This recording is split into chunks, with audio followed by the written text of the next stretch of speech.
কালকে গত রাত্রেই আমি 1:15-20 দিকে আমার কাছে খবর এসেছিল এই ধরনের ঘটনাটা ইউটার্নে ঘটেছে। তখন থেকে আমাদের যারা নেতৃত্বরা আছে তাদের সাথে যোগাযোগ করি এবং আমাদের ডাইনুকে যেহেতু এখানকার একটা দেখে পাটটা অনেকটা দেখে যোগাযোগ করি যেটা কি ঘটনা কি দেখলাম। সত্যি মর্মান্তিক ঘটনা। আজকে মানুষজন নিরাপত্তাহীনতায় ভুগছে।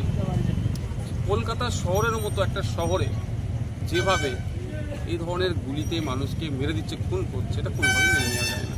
আমরা চাই প্রত্যেকের নিরাপত্তা বলয়ের মধ্যে থাকুক। আজকে পুলিশ ডে, আজকের দিনে দাঁড়িয়ে যদি আমি বলি পুলিশের ব্যর্থতা সত্যি খুব খারাপ লাগছে।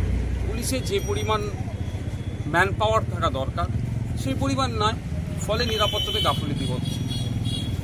আজকে পরিবারের কাছে এসেছি, পরিবারের সাথে কথা বলেছি। পরিবারের মিতার যিনি মারা গিয়েছেন তার পিতার সাথে কথা বলেছি, তিনিও শারীরিকভাবে অসুস্থ।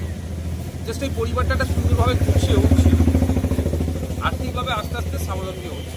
ব্যবসায়িক কারণে যতটুকু শুনতে পেলাম খুন হতে হলো, এটা কোনোভাবেই মেনে নেওয়া যায় না। আমরা তো আর মৃতকে ফিরে দিতে পারবো না। আমাদের সর্বোচ্চ দিয়ে আমরা চাইব যে বা যারা এর সাথে যুক্ত, এই কনস্পিরেন্সির সাথে যুক্ত, এই হত্যাকাণ্ডের সাথে যুক্ত, প্রত্যেককে শাস্তি পাক এবং আশা করব প্রশাসনের কাছে কোনো রকমভাবে ম্যানিপুলেট না করে যারা এর সাথে ইনভলভ, একে খুন করেছে তাদেরকে চিহ্নিত করে সর্বোচ্চ শাস্তির ব্যবস্থা করুন। এটাও বলে গিয়েছি আজকে। আমি একজন জনপ্রতিনিধি হিসাবে তাদেরকে আশ্বস্ত করেছি আমার একটা নৈতিক কর্তব্য দায়িত্ব আছে। ওনারা যদি চান আমি আমার পক্ষ থেকে, যেটা সম্ভবত বারাসাত কোর্টেই হচ্ছে, এটা বারাসাত কোর্টেই মামলাটা চলবে, বারাসাত কোর্টে আমি আমার পক্ষ থেকে একটা উকিল দাঁড় করাবো যাতে এই কেসটা সুষ্ঠুভাবে চলে এবং কেসের তদারকি যাতে আমরা করতে পারি, কোন জায়গা আছে, প্রোগ্রেস কী আছে যথাযথভাবে জানতে পারি এবং পরিবারকে আপডেট দিতে পারি এবং পরিবারও একটা বুঝতে পারে যে কেসটা কোন জায়গায় গড়াচ্ছে বা কতটা জায়গায় ডিপি আছে কী আছে জানার জন্য পরিবারকে আমি আজকে বলে গিয়েছি। পরিবারের যে মারা গিয়েছে তার বর্দা অলরেডি এখন পোস্টমর্টমের জন্য ওখানে আছে, ফিরলে আমাকে জানাবেন বলেছে, আমি এটা নিতে প্রস্তুত আছি। আবারও বলছি, যেভাবে এই ধরনের গুলিকাণ্ড হচ্ছে রাজ্যে, সাধারণ মানুষের নিরাপত্তা নিয়ে প্রশ্ন থেকে যাচ্ছে। সাধারণ মানুষ আজকে যারা আমাদের ডে লেবাররা রাত্রে নিউ টাউনের ওই দিক দিয়ে বাড়ি ফিরে, তারাও তো আজকে আতঙ্কিত। এই আতঙ্কমুক্ত করার দায়িত্ব হচ্ছে প্রশাসনের। আশা করব প্রশাসন দায়িত্ব নিয়ে কাজ করবে।